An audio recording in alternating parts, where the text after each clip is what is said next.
होली के दिन लल्ली खूब होली खेली। अगली सुबह वह अपने घर के पास टहल रही थी। उसने अपने पिताजी को देखा कि वे कुदाल लेकर मिट्टी खोद रहे थे। यह देख लल्ली ने झट से पूछा, पिताजी, आप मिट्टी क्यों खोद रहे हैं? मैं बागवानी कर रहा हूँ जिसमें मैंने ढेर सारी सब्जियाँ उगाई हैं। सब्जियां दिख तो नहीं रहे।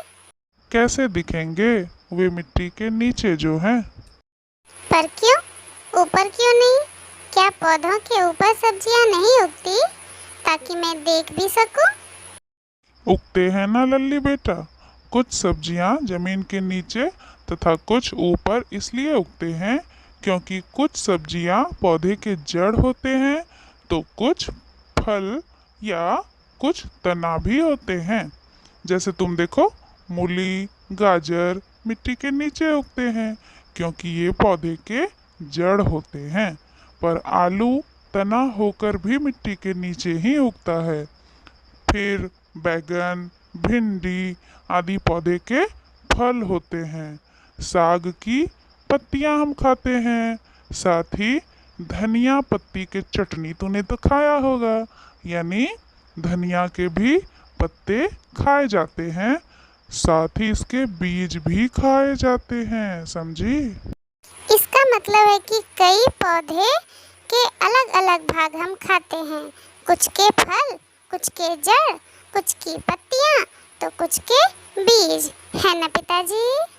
बिल्कुल बेटा, तुम्हारे टेक्स्ट बुक में भी तो एक टेबल इसी से रिलेटेड है।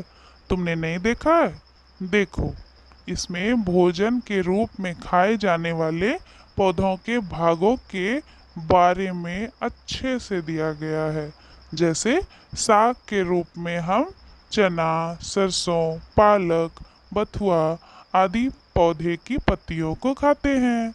सलाद के रूप में खीरा, टमाटर के पौधे के फल तथा मूली, गाजर के पौधे की जड़ खाते हैं। तेल के रूप में हम मूंगफली, सरसों, सोयाबीन इत्यादि पौधे के बीज को उपयोग में लाते हैं। अरे हाँ, मुझे तो रूबी मैम ने एक दिन क्लास में पढ़ाया भी था।